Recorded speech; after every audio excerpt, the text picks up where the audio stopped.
Good morning. Morning. I want to first start off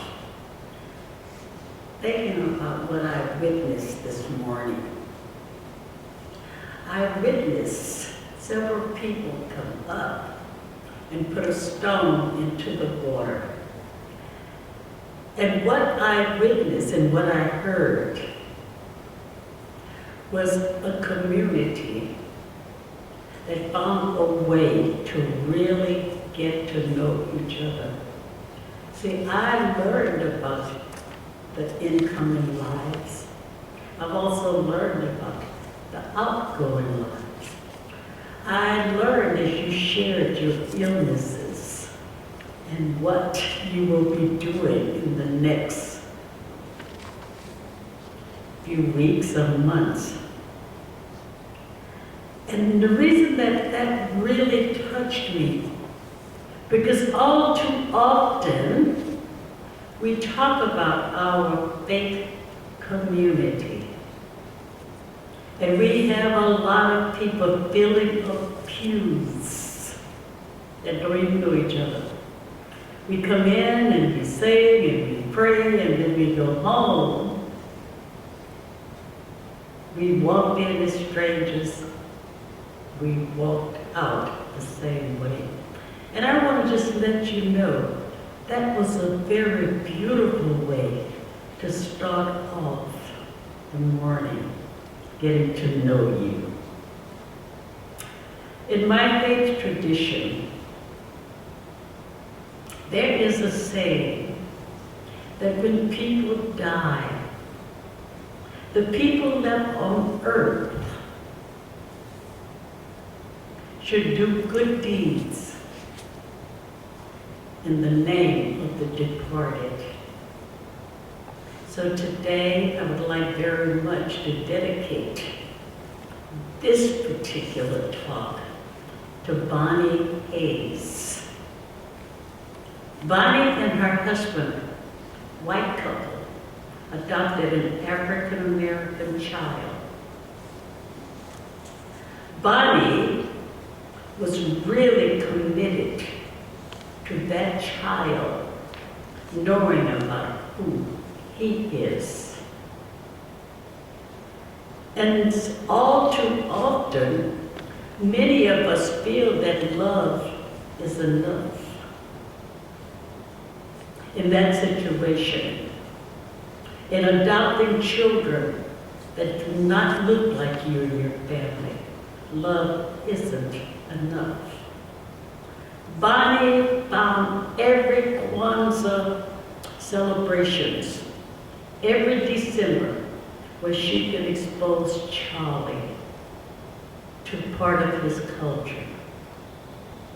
What was also amazing, not only was she running around to Kwanzaa, she and her son even wrote a book together about the little bitty teddy bear that was different.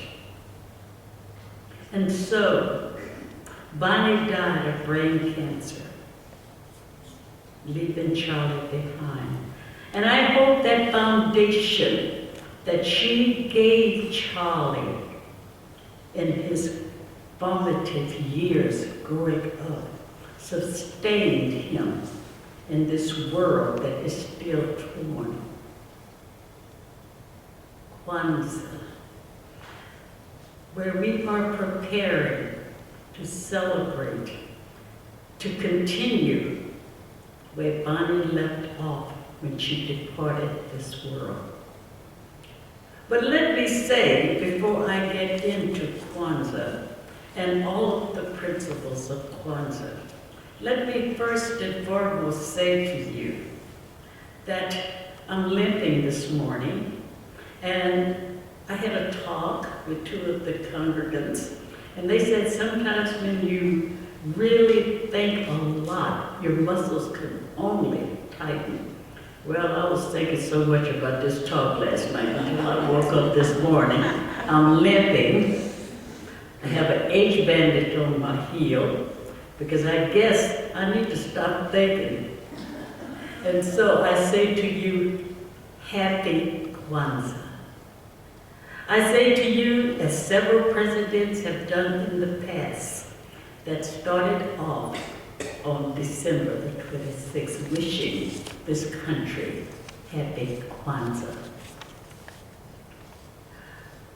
Even though Barack Obama and Michelle did not celebrate Kwanzaa, they started off on that day wishing happy Kwanzaa to this country.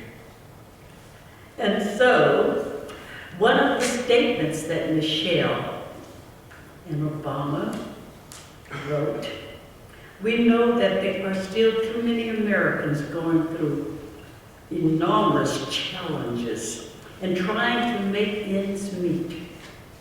This is what President Obama said on that day when he wished this country happy Kwanzaa in 2011. But we also know that in the spirit of unity, which is one of the principles of Kwanzaa, we can overcome these challenges together. Kwanzaa started in the 1960s. The very first Kwanzaa was celebrated in 1966. And so, we look at the facts about Kwanzaa. Milani Karinga, a black nationalist, was the person that started this particular holiday.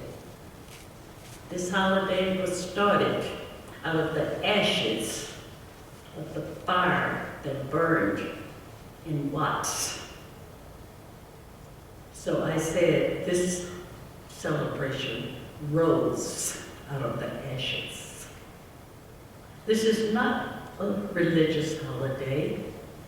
In fact, even though it was started by a black man, this holiday is for everybody. Just like everybody celebrates Christmas, just like everybody celebrates Easter. And if I run out of things to say, I'm going to just start talking about Easter because they told me I had a long time to talk. And I don't have enough material, I'm going to just talk about Easter. Having modeled this holiday on the traditional African harvest, and the word Kwanzaa means first harvest. When I was doing all of this heavy-duty lifting with my mind, I thought about Sankofa, which is another African word. The word Sankofa means to return to the past, to reclaim that which was lost, to move forward more abundantly.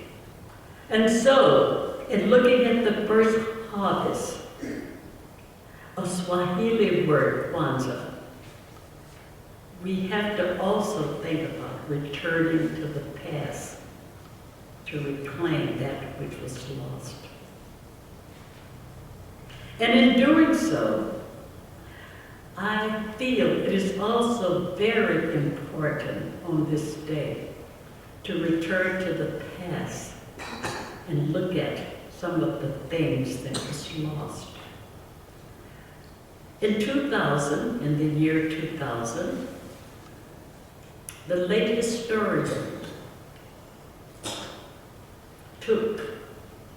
John Hope Franklin took a group of high school students to visit Africa, to visit the slave trade, the slave fortresses.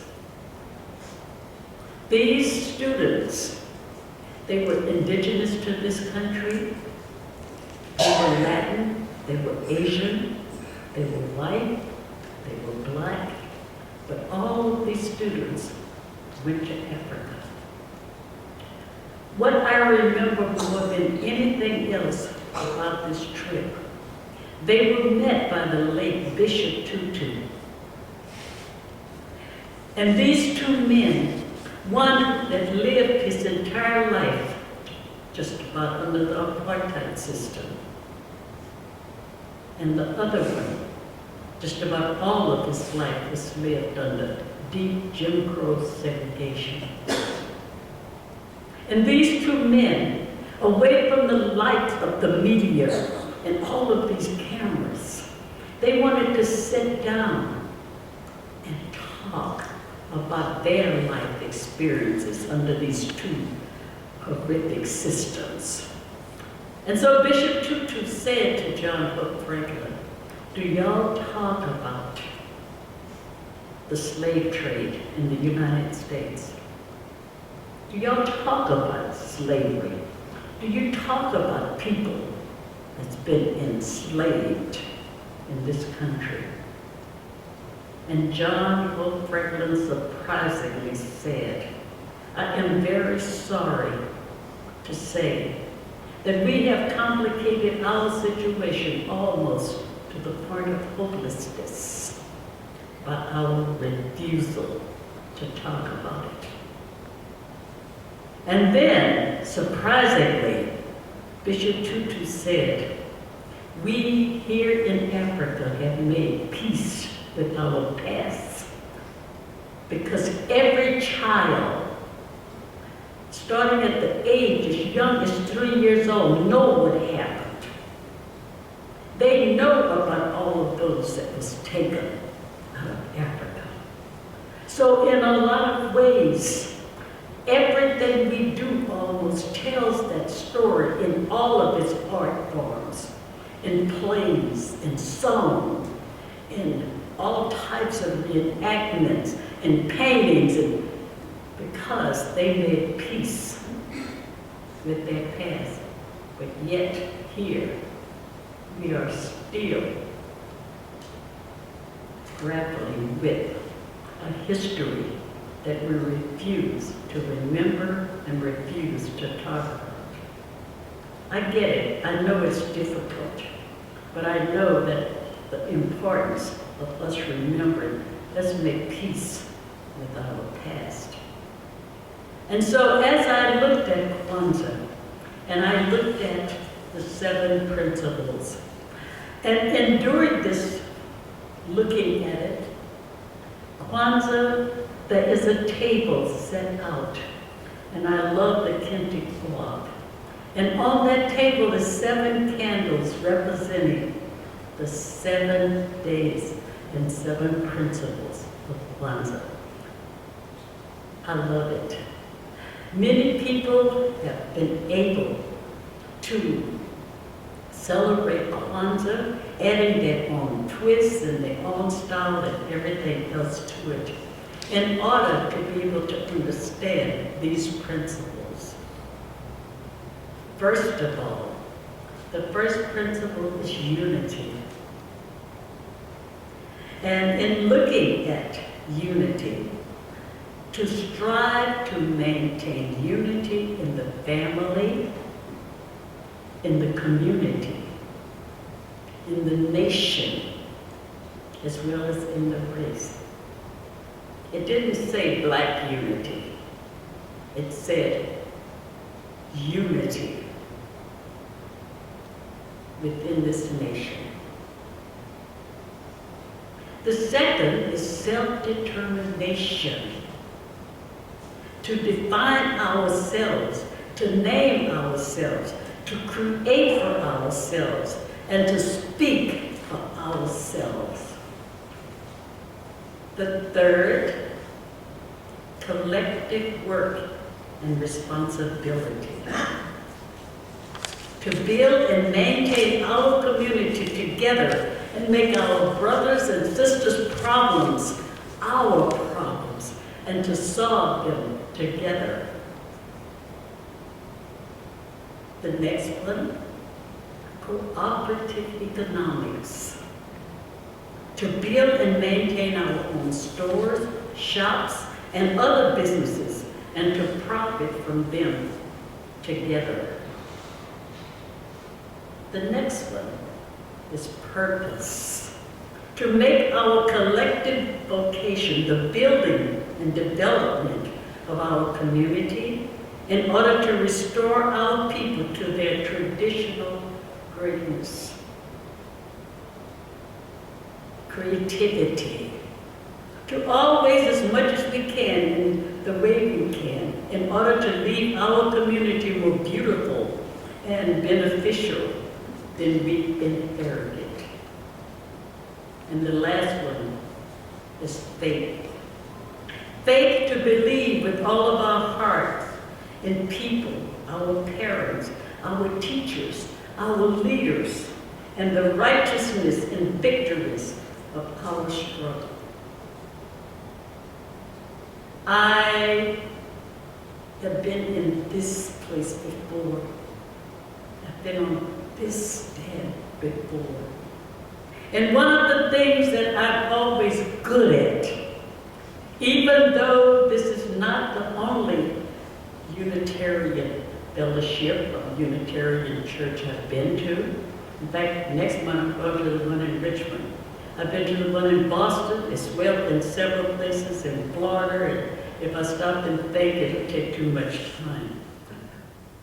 But I wonder if you're thinking, what was this heavy lifting thinking I was doing last night? First, let me say, I've always said to people, you see, I'm not here to look good. I can do that. I'm here to look real. I'm here to be real with you. And being real with you, I've only celebrated Kwanzaa one time. Oh yes, I have the candles, I have the Kwanzaa dolls, I have the kente cloth, but I've only celebrated one time. And I want you to stop and think about that. I'm going to be so real with you. I'm 81 years old. Kwanzaa happened when I was an adult. When it first started, I was a mother. Even in 1968, I buried my only son. I had all of that going on. And you see, Kwanzaa was one of those holidays and one of those celebrations that started in California, here in the United States. But you see, it's not like Christmas, it's not like Valentine's Day, it's not like Easter. You can't walk around to all of these stores and see all of these Kwanzaa cards and the Kwanzaa music playing and all these things to buy for Kwanzaa. And some person dressed up in some kind of kente cloth sitting down for the Kwanzaa. But you see, it's almost like this holiday don't exist.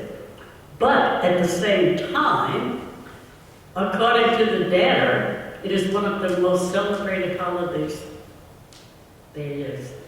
And in fact, it's not only celebrated in the United States. It's celebrated in some parts of Africa as well as across the Caribbean. And it was around 1997 that this country made a bold gesture, and we had a Kwanzaa U.S. postage stamp. All of that's good, but let me go back to say I've celebrated Kwanzaa all of my early years. I celebrated Kwanzaa during the time of deep segregation in this country. Because if you look at the first principle of Kwanzaa, unity, living in an all-black segregated community, we needed each other. There was a high level of unity within the community. The next one, self-determination, to define ourselves. I remember, as many of you may remember seeing on the news and hearing about, say it loud, I'm black and I'm proud, where we were called colored and Negro in this country, where we were not allowed the option of self-identifying. It was in the 60s that it first started. Say it loud, I'm black and I'm proud. And from there we went to Afro-American, African-American, and now many people black. And for me, I will answer to black. But let me be totally honest with you. I feel to label people as black or label people as white. There's something really wrong with that. And I'm going to tell you why I feel there's something wrong with that. Carter B. Woodson, the father of Black History Month, he said to his children, never let anyone call you black. You make them identify you with land like every group of people that have landed on these shores. When I say to you, Italian American, do you see land? Yeah, you see Italy. When I say Chinese American, do you see land? Yes. When I say Irish American, do you see land? When I say black, do you see land? I would prefer to be called African American, to be labeled like all other groups of people that have landed on these shores. It wasn't until the 1600s that people from Europe that identified with their country of origin gave it up to be called white, because there was some political gain in being called white. And so all of that historical stuff was given up. But you got some goodies for giving it up. And so the principle of self-determination, to be able to define myself, to be able to speak for myself. And in speaking for myself, sometimes if I speak about something that had happened to me, that hurt me to my core, and I labeled it racism. There have been white people that really said to me, are you sure that was racism? Oh, after all, Cherry, you know, it's 2022. That I don't even have the right to speak for myself. Collective work. To build and maintain our community together, and to make our brothers and sisters our problems, and to solve those problems together. One of the things I remember growing up in that segregated all-black community, we took care of each other.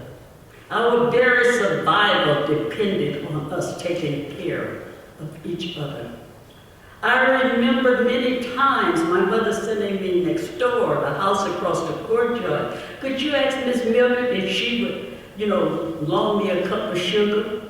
This was something we did all the time. You ran out of something. You could always go and knock on the neighbor's door. Can I borrow some milk? I remember a time in this unity and this togetherness, this collective problem solving. Every child was everybody else's child.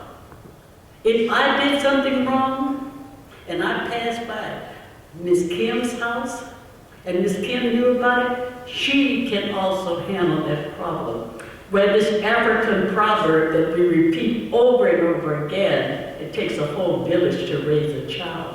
The village don't exist anymore, so don't fool yourself. It don't exist anymore.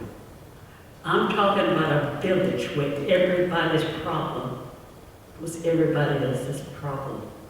I remember one of the women that lived in the neighborhood. Oh, she was as good as Madam C.J. Walking and straightening black people's hair. Straightening with that hot comb, and she can make your hair straighter than any white person. And you give her 25 cents or she can go buy some wine, and she would straighten the heck out of your hair. And guess what? This wino woman gave birth to a son that graduated from the university and played professional football on one of the major teams in this country. The next one is purpose. To make our collective vocation the building and developing of our community in order to restore our people to their traditional greatness. Traditional greatness. Let me say something, whether or not you thought about it or not.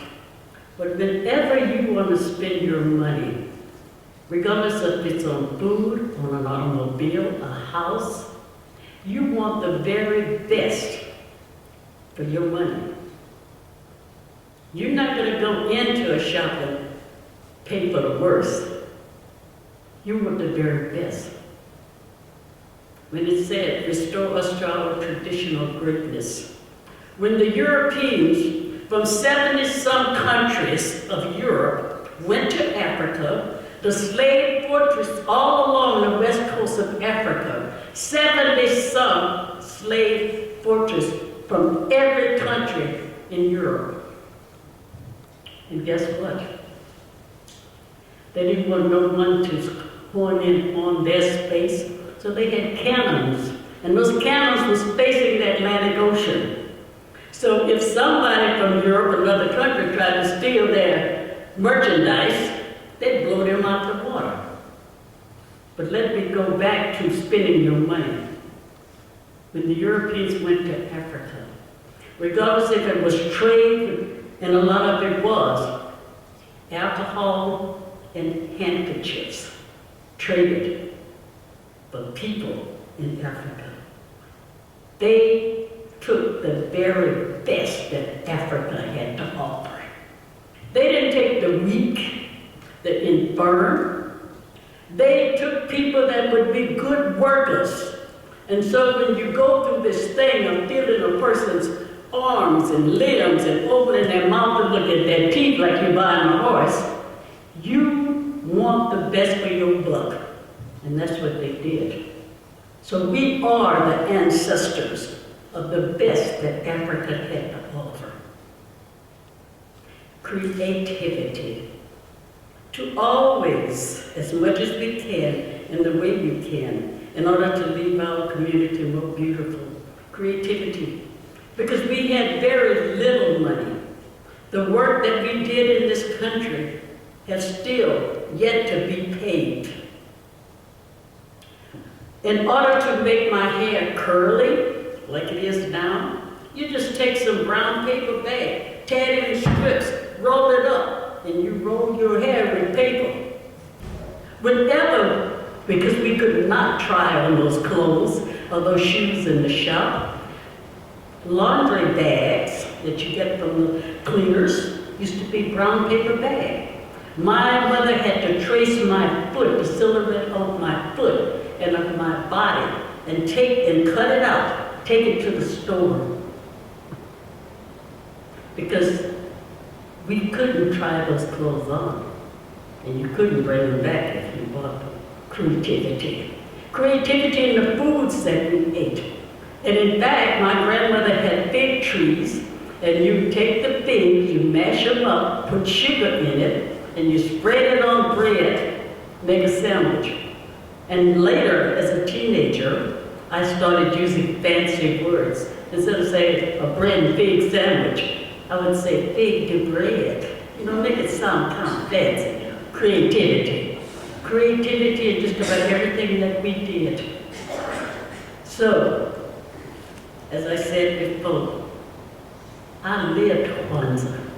It wasn't just one day. And last, faith.